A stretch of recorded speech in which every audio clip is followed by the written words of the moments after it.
Mr. Bell, CEO. Man, thank you for coming on Cashville Live International. And man. Thank you for having me. Yeah, for sure, man. And we about to get a dope interview out of you. Justin, if you could, man, let the people know where you from, born and raised. From Oakland, California. Raised in Oakland and Berkeley, Bay Area, California. Went to Berkeley High, and then just from there, went everywhere. Okay, how was it being born and raised in Oakland? How was that?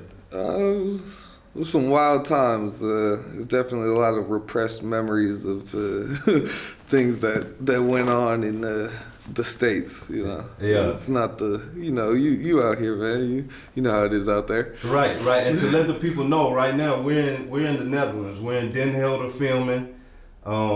Justin, he's all the way from Oakland, and yeah, he's gonna give you guys an exclusive about how he was born and raised, and up until now to where he's at in his life. So Justin, let's say at the age of 12. Because that's a good age that you can kind of really tell the people what you were into and you know the things that you like and you know where you were headed towards in your life. So let's say at the age 12, what could you say was going on in your life in the Bay Area around that time? What's that? That's middle school. Yeah. I started playing basketball. Okay. And I was skating and listening to a lot of Drake, a lot of Mac Miller. Yeah. And Wiz Khalifa, of course, you know. Yeah, the Bay Area rap scene was crazy, you know. Mac Dre, the Jacka, all of the guys the oldies that ended too early. Even my big homie, he's still rapping out there in the Bay, Cool John. Okay. And Schmop Life and I Am Sue and them P-Lo, all them guys. Okay, so those are all you guys that you were growing up around and were on this, you know, was they were like the visible popping, to you. yeah, they were the popping guys because they had they made it out. You know, that's the thing everybody wants to do. So they was in LA doing it big, right? And everybody seen that, and so you know, people looked up to them because they were from Richmond, and you know, Richmond is worse than Oakland. Yeah. And for the people that don't know, also Oakland has a lot of history of civil rights movements, riots. Oh yeah, Black Panthers started there, right? Black Panthers, yep. I got one tatted on my leg. Okay. So around this time, the environment that you were around, how much influence did it have on you? Well, I was always around art and music, and that's honestly influenced my life very heavily now because I do everything around music, like from merchandise to events, bookings. I do music myself. Yeah. So friends that I've had along the years and from every place I've ever been, you know, it's just been a good group of people. I've definitely met some horrible people as well, but I feel like if you stay positive and you have good energy, then you know you're gonna meet the good energy people too, because you like things run into each other. Now moving a little forward, going into your high school life, what was going on around that period of time? High school. High school was fun. And which high school Berkeley did you High. go to? I went to Berkeley High. Berkeley, okay. Yeah. And Berkeley, what is that known for the people that have no idea?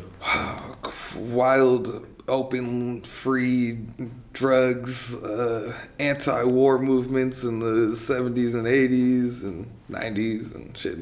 All the way till now. Yeah.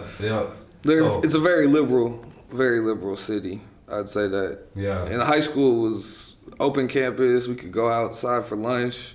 Yeah. People, I mean, they didn't care if we smoked weed. People would be in class smelling like dope, and the teacher would just be like, whatever. If you here, then, you know, it's better than nothing.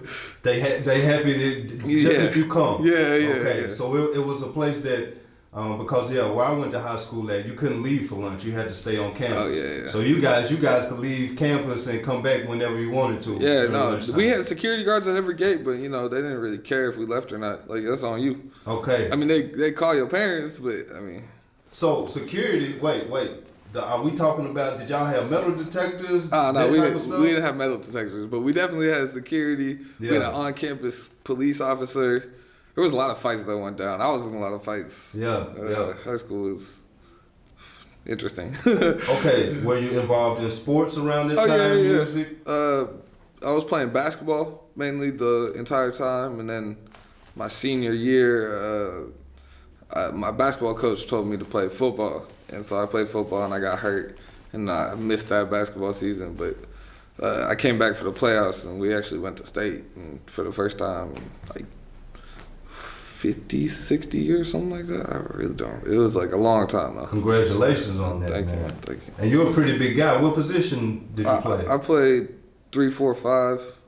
I was kind of like a Draymond of the team before he went a little nuts. Yeah. But you know.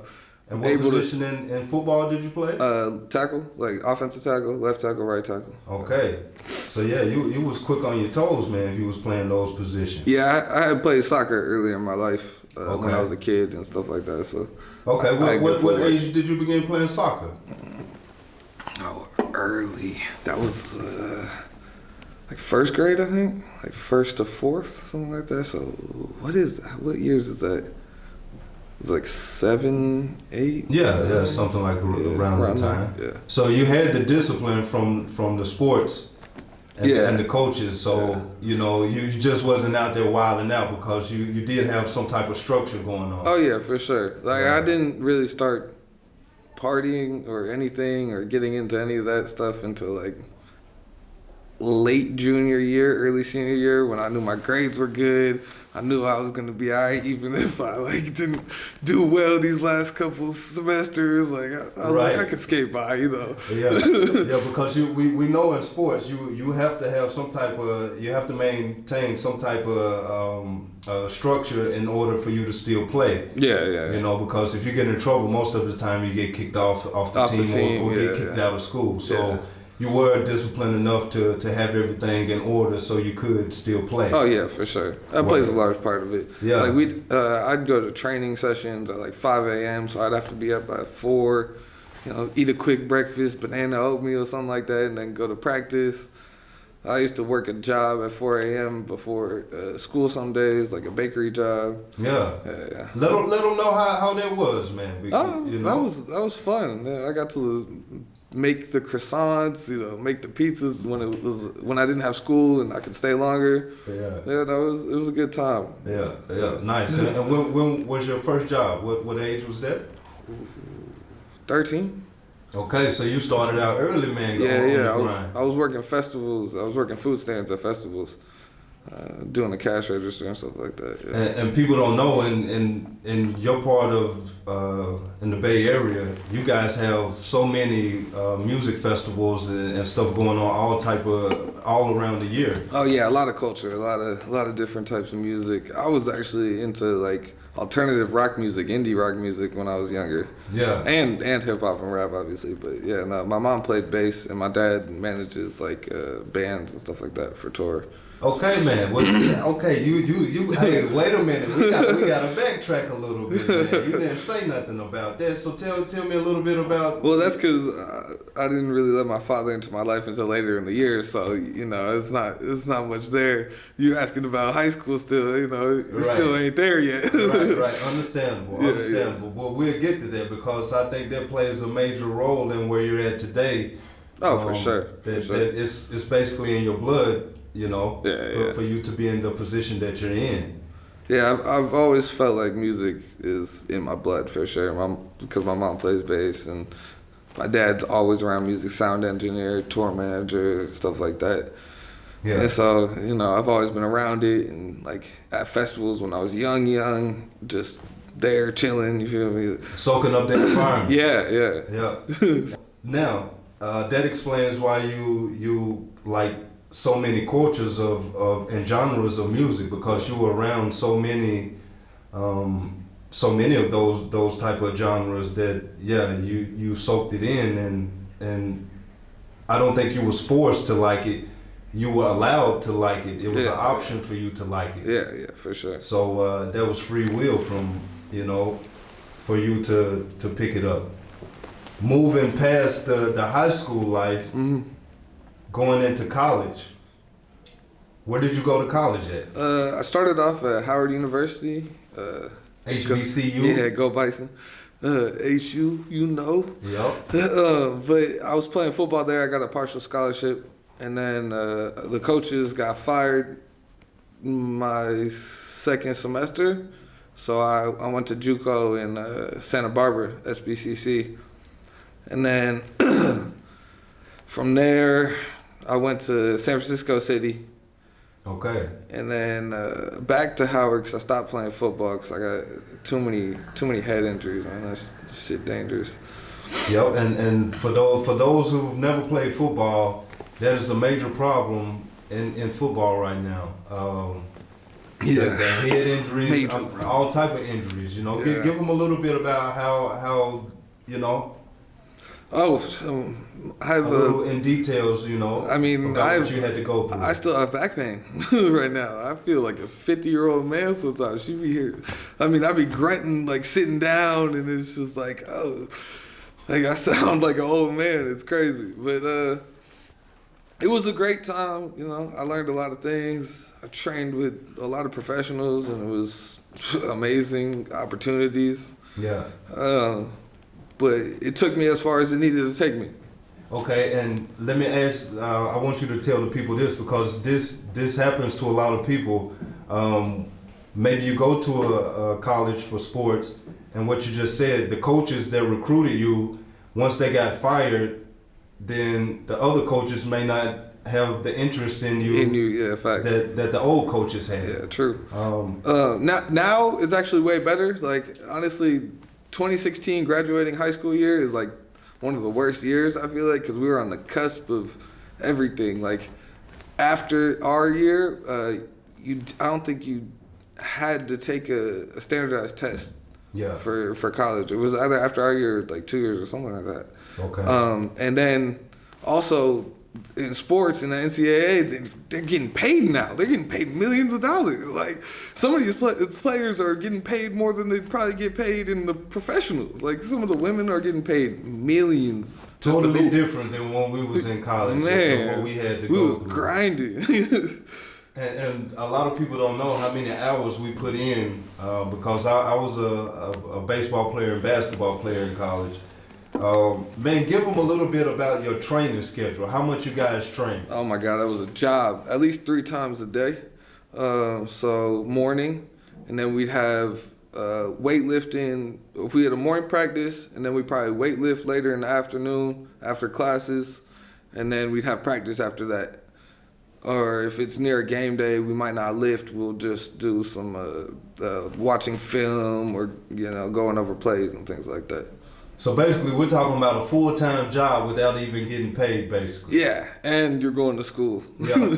And of course, with scholarships, you know, you get free room and board, free food, but it doesn't compensate for all the hours that you put in for the trainers and for the games. Not at all. And the food, it's not enough. Like, you're training 3 times a day and you're on a regular student's meal plan. That doesn't work. Yeah. And a football player now, let's be real, football players eat way more than any other sports players, you know. Yeah, I think I had to load 5,000, 6,000 calories a day to maintain weight and try to even gain weight because I was a freshman coming in a college situation. So give us a little bit about the ups and downs of college you find. I feel like a lot of the downs are gone now. I think things got a little bit easier after COVID for everything, and then also now AI, like, it's writing people's papers and everything. But I guess that's a whole nother subject there. Yeah. I guess the downs of college were trying to maintain the partiness of the school with actually being scholastic. You know, you feel me? It didn't work out very well. Practice and then school and then maintaining a social life it's a hard balance. Now, you said that you went to 3 different colleges? Yeah.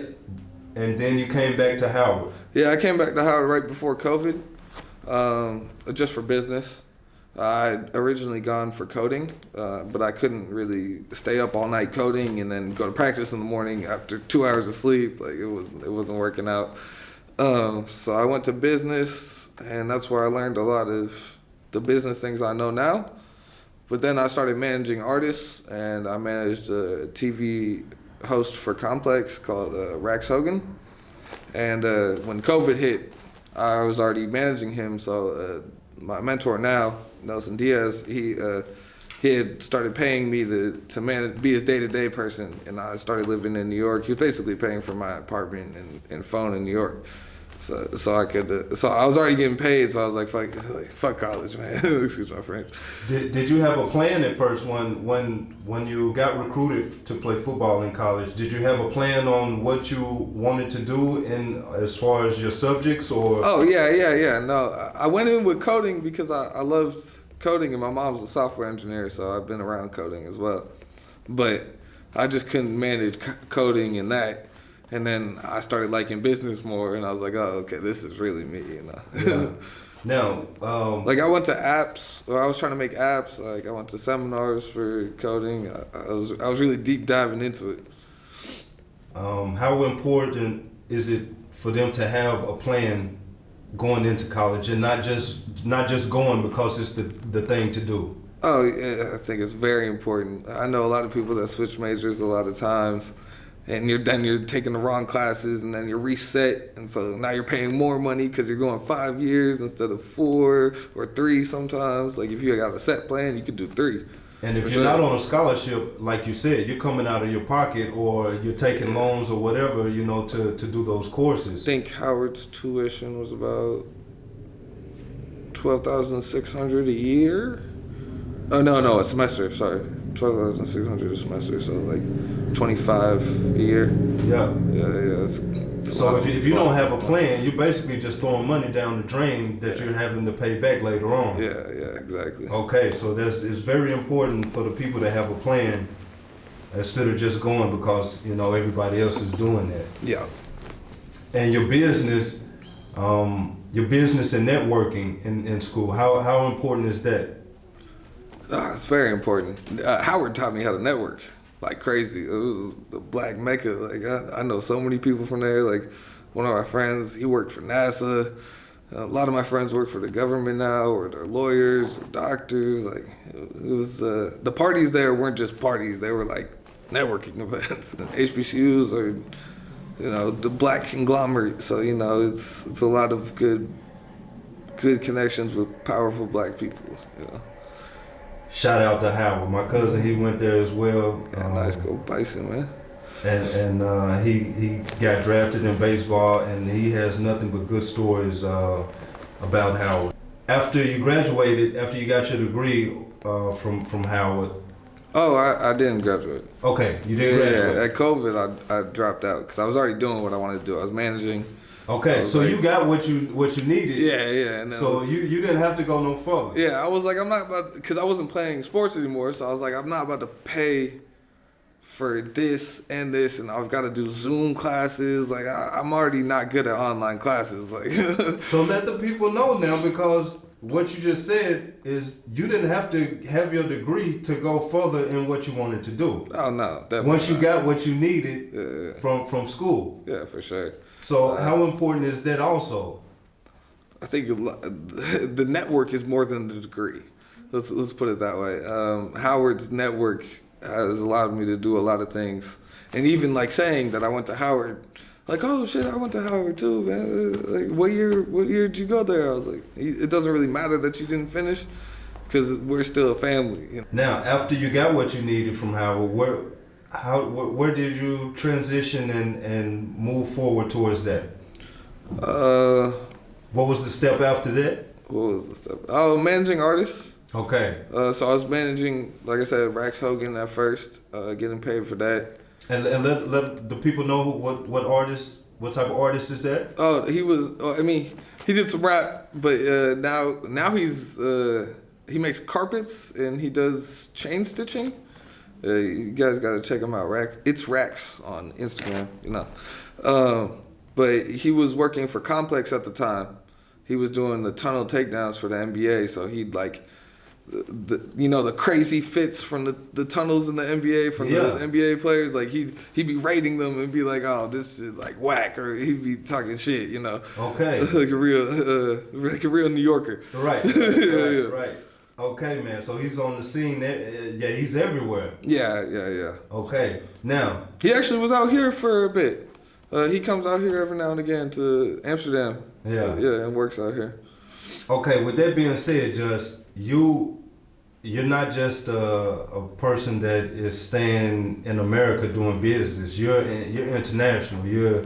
If people check your Instagram, you might be in one country for a couple of days. You're in another country the next few days. Yeah. Tell them how important that is to travel and see different cultures, see how business is run in different places, so you can assess that to your own life. I think it's great for people in the United States to leave the United States to see how other people do business, because people in the United States are too greedy and they don't care about the social aspect of everything. Like, I've gotten a lot done without having to pay for it or get paid from it by just meeting good people out here. And how important is it to have your business plan ready when you talk to people? Oh, very, very important. People always want to see a nice deck with some good images and stuff like that. I'm actually working on a few right now for a festival later in August. In the Netherlands right now? Yeah. Where do you go from here? What's going on with you in the upcoming days, months, year? Let the people know. Well, right now, I'm out here doing this interview with you, and then tomorrow I have a studio session with an artist out here. He's from Argentina, but so he speaks Spanish and English. And I'll meet a couple of my other artist friends and producers from out here, and then I go back to Norway and watch my brother play basketball out there. They're playing for the championship right now. They're up 2-1 right now. They just got to win one more, and then they're on to the championship game, or the championship round. Yeah. Then I'm doing my birthday in Milan on April 18th, and then from there I'm going to go coach football in Barcelona, actually, for the Barcelona Dragons. I'll be coaching the offensive, defensive line, and special teams. Man, you're doing everything, man, and I can't commend you and salute you enough. Man, tell the people out there how big it is to pursue their dreams. I think that's the thing you should be doing the most. You should be happy and want to do what you want to do to make money. Like, you shouldn't slave away at something that you don't love. I think it's counterproductive. You should always find a way to follow your dreams and follow your heart. It wasn't ever in my vocabulary because of sports. All my trainers would be like, you can't say, you're not allowed to say can't, you know what I'm saying? You gotta at least try it, and if you say can't, then now you're sprinting, you're running sprints, like stuff like that. So it's always, it's easier to do things when you're optimistic about the outcome and you know that you can work to get there, to get what you want from the outcome. And before we go, please tell everybody your businesses, your companies, where they can reach you at, how they can keep up with Justin Bell, CEO, doing his thing everywhere internationally. Give it to him, brother. Well, the best way to reach me is Justin Bell CEO on Instagram. My businesses. Okay, well, I got a merchandising agency. I do tour merch for American and other European artists when they're in Europe. I do the solutions, so anything from production to just staffing or logistics. I also have an events company. So I throw after parties. I throw parties. We got a dinner party where it's called Fusion Nights. So we're doing a fusion of Thai and West African food and music. And that'll be in Berlin during the Carnival of Cultures on May 16th. And then also in Berlin, we have a festival August 6th, Hip Hop Culture Fest Berlin. And it's going to pair a lot of artists from around the world who all speak their language and English. And that's the lineup's looking pretty strong right now. That'll come out soon, and tickets will be starting to be sold by mid-April. Okay. That's about it right now. This is the things I'm focusing on. Yeah. Well, for the average person, man, that's a lot what you got going on, man. And again, I thank you for giving me your time and coming here. Thank you for having me, man. Yeah, man, no problem, man. Because again, I feel it's so important that people understand how when you believe in yourself, when you set your goals, that you can achieve them. You just have to go after it, meet the right people. Like you say, networking is very important. Yeah. And for one thing, like you say, believing in yourself that you can do it. Letting no one tell you that it cannot happen. Yeah, very true. Yeah. Guys, give it up for Justin Bell. Thank you, man. Peace and blessings, brother. Peace. Cashville Live International.